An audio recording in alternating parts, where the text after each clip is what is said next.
नमस्कार, आदाब, सत श्री अकाल। दोस्तों, स्वागत है आप सबका मेरे YouTube चैनल स्वप्निल जंक्शन पर और मैं आशा करता हूं कि आप सभी स्वस्थ और सुरक्षित होंगे।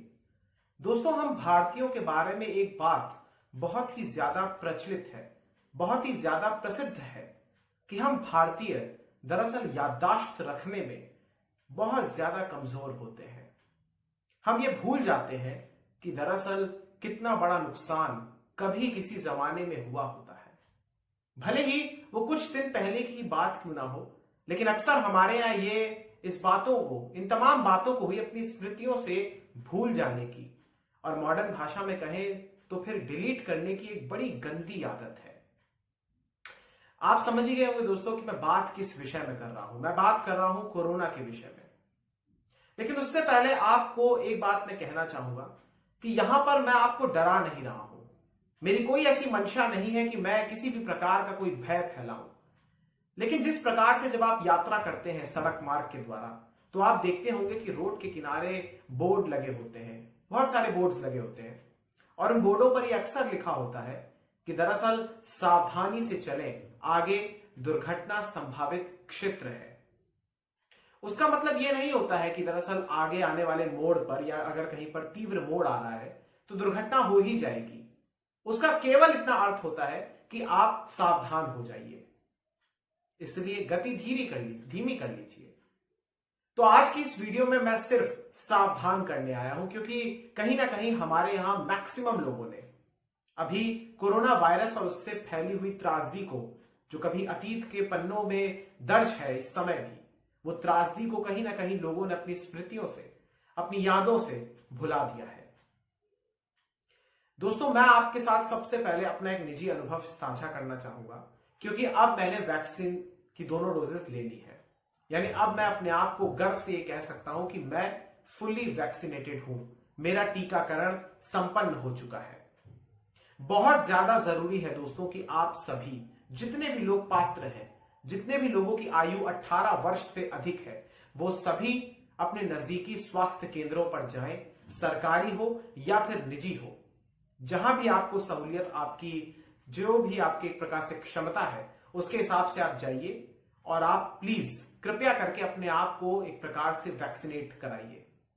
अनुभव मेरा यह रहा दोस्तों कि जब मैंने फर्स्ट डोज ली थी अगस्त के महीने में, तो फिर मुझे अच्छे तरीके से याद है कि उस समय मुझे किसी जरूरी काम के लिए जाना था, तो फिर मैंने ये प्राइवेट अस्पताल में लगवाई थी और वहां पर 750 रुपए यानी 750 रुपीज मैंने पे किए थे और उसके बाद मेरे को कोविशील्ड का फर्स्ट डोज लग गया था। लेकिन फिर उसके करीब 84 दिनों के बाद यानी 25 अक्टूबर से मेरा शुरू हो गया था दूसरे जो डोज का एक प्रकार से जो एक टाइम फ्रेम होता है, तो वो 25 अक्टूबर से लेकर 22 नवंबर के बीच का था। तो वहां पर इस समय मैंने डिसाइड किया कि मैं अब पैसा खर्च नहीं करूंगा, क्योंकि उस समय चूंकि बहुत ज्यादा अर्जेंसी थी तो जाना पड़ा था। लेकिन इस बार मैंने निर्णय लिया कि मैं सरकारी अस्पताल में जाऊंगा और वहां पर लगवाऊंगा। तो मैं मेरे शहर में जो सरकारी अस्पताल मौजूद है वहां पर मैं गया और आप विश्वास नहीं करेंगे कि वहां पर सिर्फ 3 से 4 लोग ही भीड़ में थे और मैं गया था 1 बजे के करीब। यानी अब सरकारी अस्पतालों में वो कम से कम, मैं आपको बता रहा हूं, मेरा निजी अनुभव है कि वहां पर आपको लाइन नहीं दिख रही है। ऐसा हो सकता है कि कुछ इलाकों में लाइंस अभी भी लगी हो, अभी भी भीड़ हो, लेकिन अब व्यवस्था काफी अच्छी हो गई है, ये मैं बताना चाहता हूं। इसका एक कारण यह भी है कि अब वैक्सीन की जो डोजेस हैं वो पर्याप्त मात्रा में मौजूद हैं।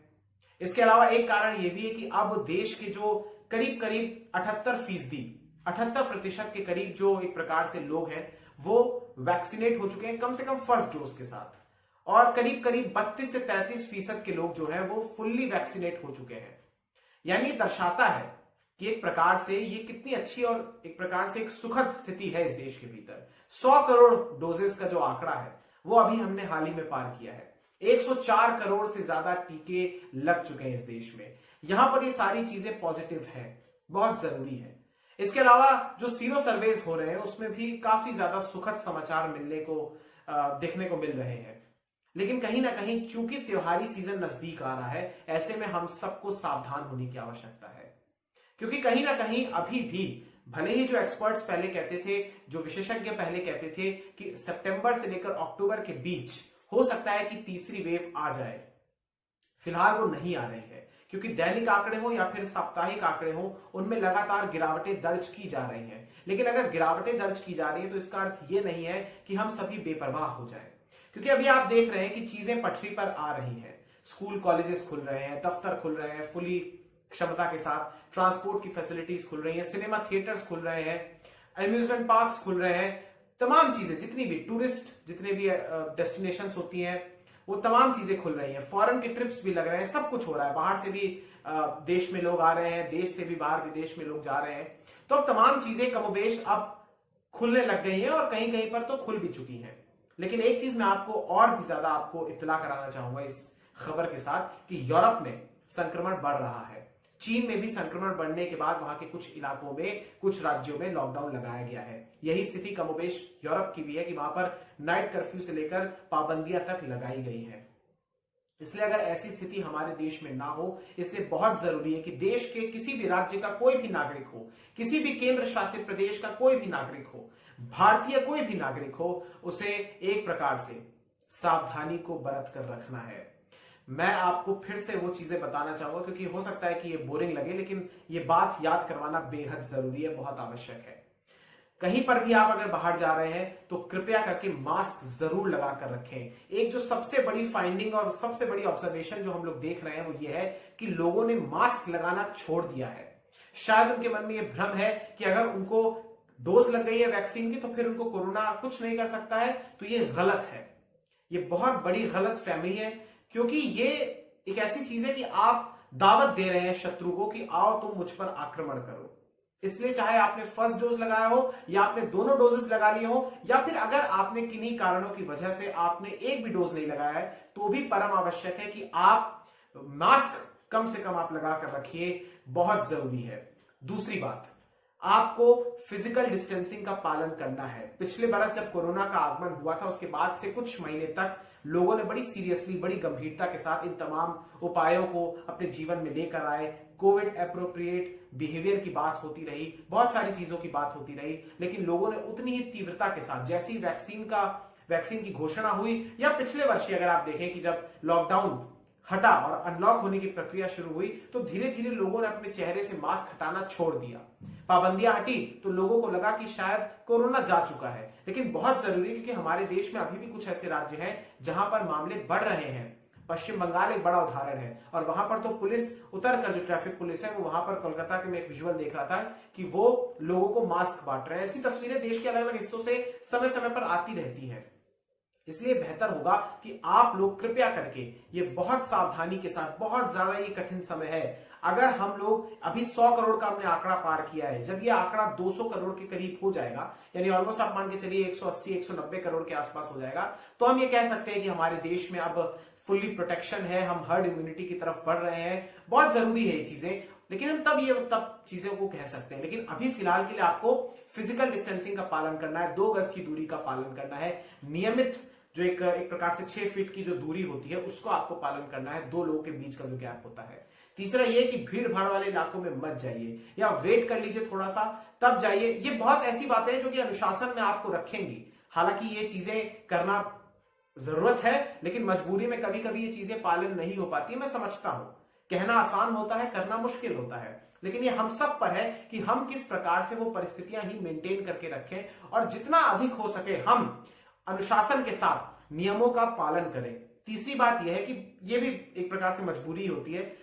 अगर आप कहीं बाहर जाते हैं तो सरफेस को आपको छूना होता है, कितना भी आप खुद को रोक ले, कहीं ना कहीं कुछ ना कुछ आप सरफेस को छू ही लेते हैं। चाहे बस के, अगर आप बस में ट्रैवल करते हैं, ट्रेन में ट्रैवल करते हैं, कुछ ना कुछ आपको पकड़ना होता है, चाहे ऊपर का पकड़ना हो, चाहे आपको सीट का कुछ पकड़ना हो, कुछ भी अपने आप को अपना बैलेंस मेंटेन करने के लिए। या अगर आप बाहर जा रहे हैं तो कुछ ना कुछ आप पकड़ ही लेते हैं, सीढ़ियां चढ़ रहे हैं तो फिर आप कुछ हैंडल उसका साइड का पकड़ लेते हैं। लेकिन कोशिश कीजिए कि सरफेस को अगर आप टच भी कर ले रहे हैं, पहले तो टच ना कीजिए, लेकिन अगर किन्हीं कारणों की वजह से आपको छूना पड़ रहा है और आपने छू दिया है, तो ये चीज को जरूर आप मेंटेन करके रखें अपने दिमाग में कि आपको अपने हाथों को अपने नाक, अपने कान, अपनी आंख, अपने मुंह में नहीं लगाना है। क्योंकि आपने मास्क पहना होगा तो मुंह पे तो हो जाएगा ही नहीं, लेकिन आपको अपने फेस को, उन हाथों को नहीं छूना है अपने फेस से।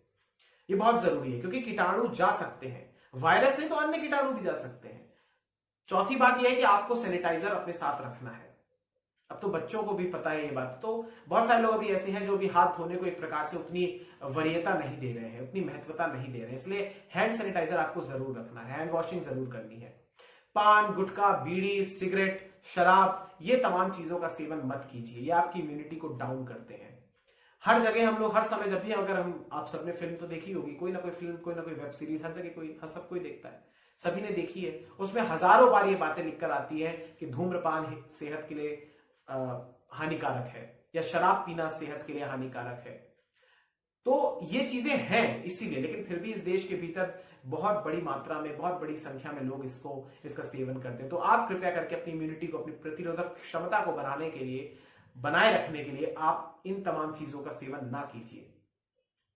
इसके अलावा बहुत जरूरी है कि स्वयं भी वैक्सीनेट हो जाइए और लोगों को भी प्रेरित कीजिए, लोगों को भी बताइए इसके जो लाभ है वो आप उसको बताइए। क्योंकि बहुत सारे ऐसे लोग हैं जो दुष्प्रचार फैलाते हैं वैक्सीन के बारे में। कुछ लोगों के मन में ऐसी सोच भी है कि अगर आसपास के लोग सारे वैक्सीनेट हो जाएंगे और मैं नहीं होता हूं तो मैं बच जाऊंगा। ये सबसे बड़ी गलत फहमी है, क्योंकि आप सोचिए ना, अगर आसपास के लोग वैक्सीनेट हो जाते हैं तो इसका अर्थ ये नहीं है कि उनको 100% 100% की सुरक्षा की गारंटी मिल जाती है। उनके पास सिर्फ एक ही आश्वासन होता है कि उनकी स्थिति नाजुक नहीं होगी, और जो वैक्सीनेट नहीं है उसकी स्थिति नाजुक होने में या उसकी स्थिति नाजुक हो जाएगी, इसमें तो बहुत ज्यादा चांसेस होते हैं। इसलिए ये भी भ्रम आप हटाइए अपने मन से। अगर कोई वैक्सीनेट नहीं और यही सोचता है कि भाई मैं क्यों लगाऊं, अब तो ठीक है, सब हालात ठीक है, अब तो दैनिक आंकड़े भी कम हो रहे हैं, 14-15 हजार के करीब केसेस आ रहे हैं, मुझे क्या फर्क पड़ता है, तो ये चीज नहीं है ठीक। क्योंकि ये राष्ट्रीय ड्यूटी है, ये निजी तौर पर भी आपकी ड्यूटी है, आपके कर्तव्य में ये शामिल है। आप अपने कर्तव्यों का निर्वहन जरूर कीजिए। राष्ट्र के हित में है,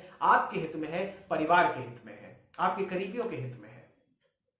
इसलिए बहुत जरूरी है कि शुभ समाचारों से आप खुश रहिए, अच्छा लगेगा, सुनने में अच्छा लगता है, सकारात्मक रहिए, लेकिन बहुत जरूरी है कि आप वैक्सीनेट जरूर हो जाइए। दोस्तों, जाते जाते कुछ और बातें मैं कहना चाहूंगा कि हमारे जो स्वास्थ्य मंत्री है मनसुख मंडाविया, उन्होंने इस बात का जिक्र किया कल दरअसल ट्वीट के माध्यम से कि अब अगले महीने से यानी नवंबर से डोर टू डोर कैंपेन भी शुरू होने वाला है वैक्सीनेशन का, जिस प्रकार से पोलियो का होता था या होता है।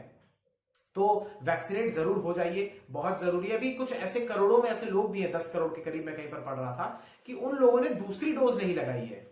यानी ऐसे लोग भी बहुत सारे बहुतायत में हैं जो पहली डोज लगा के ये सोच रहे हैं कि वो सुरक्षित हैं। इसका कोर्स 2 डोजेस का है, तो कृपया करके आप 2 डोजेस ही लगाइए। जो भी वैज्ञानिकों ने इसको बनाया है उन्होंने कुछ सोच समझ के कुछ फॉर्मूला लगाकर, जो भी कुछ चीजें उनकी होती है, मैं उसमें टेक्निकल भाषा में नहीं जाऊंगा, ना मेरे उसमें एक्सपर्टाइज है, लेकिन जो भी अगर उन्होंने कोर्स इस चीज का रखा हुआ है तो 2 डोजेस का है, तो 2 डोजेस लगाइए। अभी भी करोड़ों लोग ऐसे, और ये हेजिटेशन सिर्फ इंडिया में नहीं है, ये हेजिटेशन वर्ल्ड में भी है। और दूसरी डोज लगाने के, पहली डोज लगाने के बाद दूसरी डोज ना लगाने की एक, जो आप कह सकते हैं कि एक ओवर कॉन्फिडेंस कह लीजिए या जो भी आप कह लीजिए, वो चीजें हानिकारक हो सकती हैं। इसलिए अगर आपने 1 डोज लगाया तो जब भी आपका समय आएगा, जब भी आपको कोविन पोर्टल पर, जब भी आपके उसमें सर्टिफिकेट में लिखा होगा, आप उस दरमियान लगवा लीजिए, बहुत जरूरी है।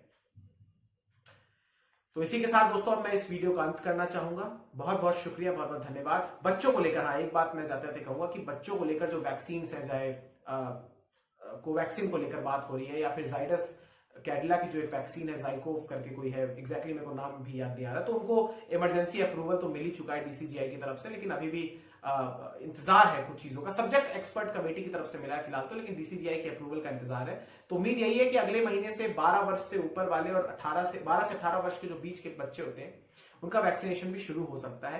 लेकिन उससे पहले जरूरी है कि हमारे देश के जो यूथ है, हमारे देश की जो वयस्क आबादी है, 18 वर्ष से ऊपर वाली जो बालिग आबादी है, वो जरूर वैक्सीनेट हो जाए। आप भी प्रेरित रहिए, दूसरों को प्रेरित कीजिए, सावधान रहिए, एहतियातों का दामन थाम के रखिए और देखते रहिए स्वप्निल जंक्शन। त्योहारी सीजन है, आप सबको त्योहारों की बहुत बहुत शुभकामनाएं। आने वाले समय में दीपावली आ रही है, धनतेरस आ रही है, छोटी दिवाली आ रही है, छठ पूजा आ रही है, बहुत सारे त्योहार आने वाले हैं, लाइनअप है, मार्केट्स में भीड़ बढ़ने वाली है, बढ़ रही है इनफैक्ट। तो आपको बहुत जरूरी है कि एहतियातों का पालन करते रहिए, आप भी सुरक्षित रहिए, आसपास के लोग भी आपसे सुरक्षित रहेंगे। बहुत बहुत शुक्रिया, बहुत बहुत धन्यवाद। जय हिंद, जय भारत, वंदे मातरम, इंकलाब जिंदाबाद, सत्यमेव जयते। नमस्कार।